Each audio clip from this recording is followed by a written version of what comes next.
इंसान अगर अपने माता पिता गुरु के बातों का सही मतलब समझ करके और उसे करे तो जिंदगी में बहुत आगे जा सकता है। नमस्कार, मैं पीके चौरसिया आपका इस चैनल में स्वागत करता हूं। दोस्तों, आपकी अदालत एनडीटीवी पे जो रजत शर्मा जी के द्वारा आता है उसमें अडानी का इंटरव्यू है। उन्होंने कहा है कि आज हमारी सफलता का राज जो है वो हमारे माता पिता, गुरु और परिवार का सहयोग। आज का समय तो इस तरह से है, लोग अगर कोई उन्हें कुछ बताने की कोशिश करता है, चाहे उनका गुरु ही क्यों ना हो, उनके माता पिता ही क्यों ना हो, तो उसका गलत मतलब समझते हैं। वह समझते हैं ये हमें गिराने की कोशिश कर रहे हैं। दोस्तों, आज की कहानी कुछ इस तरह से है। उम्मीद है कि इसे पूरा सुनेंगे और उसे फॉलो भी करेंगे। एक बार एक मूर्तिकार थे और वह बहुत ही अच्छे तरीके से मूर्तियां बनाते थे। उनके पास पैसा था, सब कुछ था, उन्हें किसी चीज की कोई समस्या नहीं थी। समस्या तो सिर्फ एक ही चीज की थी कि उनके पास कोई लड़का नहीं था उनके इस परंपरा को आगे बढ़ाने के लिए। उन्होंने इसी चिंता में हमेशा रहते थे।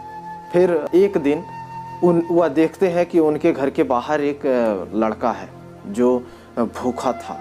वह देख रहा था कि अगर कुछ मिल जाए तो खा लेगा। करीब 10 साल का था वो। इन्होंने उसे देखा और उसे अंदर बुलाए, खाना दिए, लेकिन उससे इन्होंने पूछा। वह लड़का कहता है, मैं बगल के गांव में रहता था, लेकिन गांव में कोई बीमारी आई जिसके वजह से गांव के सभी लोग मर गए, उसमें मेरे माता पिता भी हैं और मैं अब अनाथ हो गया हूँ। मैं भूखा हूँ 3-4 दिन से कुछ। फिर उन्होंने उस बच्चे को खाना खिलाया। फिर उन्होंने उसे अपने यहाँ ही रख लिया। उसे काम दिए। वो काम करता था, वहाँ अच्छे से रहता था, उनकी सेवा करता था। उस लड़के का नाम कलाधर था।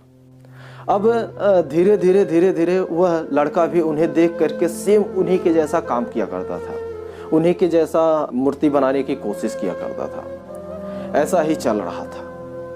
फिर एक बार वो जो मूर्तिकार थे उन्होंने देखा कि यह लड़के में काफ़ी ज़्यादा मेहनत करने की और लगन है, यह कुछ भी कर सकता है, इसे हमें प्रमोट करना चाहिए, इसे हमें और कुछ बताना सिखाना चाहिए। उन्होंने उस लड़के को बुलाया, कहा, क्या तुम मूर्तिकार बनना चाहते हो?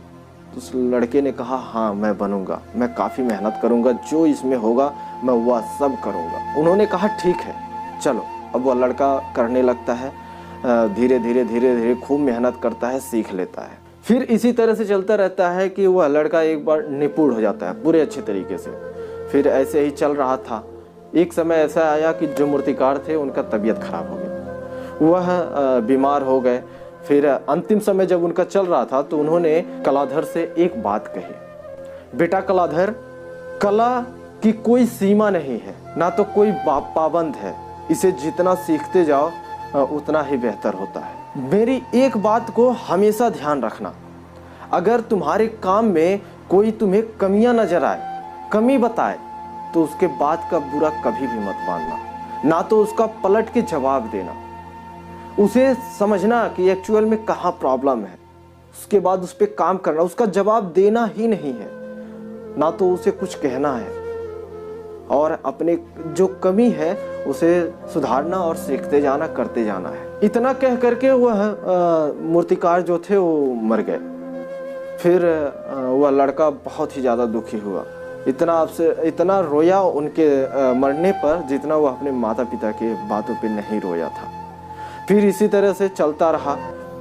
एक बार एक साधु आए। उन्होंने कहा इस लड़के से कि तुम मुझे श्री कृष्ण की मूर्ति बना के दो, खूब सुंदर प्यारा सा। यह लड़का कहा ठीक है, आप मुझे 1 महीने का टाइम दीजिए।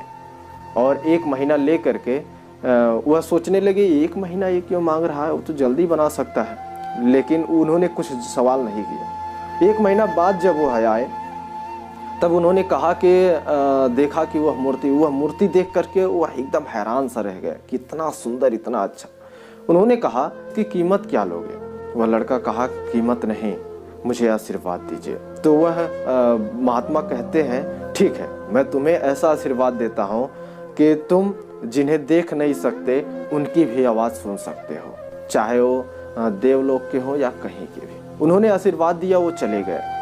फिर एक दिन ऐसे ही वह लड़का मूर्ति बना रहा था। कुछ लोगों की आवाज़ आई कि बेचारा ये कलाधर 4-5 दिन का मेहमान है, कितना अच्छा मूर्तियां बनाता है, और हम भी क्या चीज़ है कि हम लोगों के साथ ऐसा करते हैं, उन्हें मार के ले जाते हैं। कलाधर उनकी बातों को सुन के समझ गया कि ये यमराज के दूत हैं। वह हूबहू अपने जैसे 5 मूर्तियों को बनाया और ठीक उसी में खड़ा हो गया, उसी में बैठ गया जाके।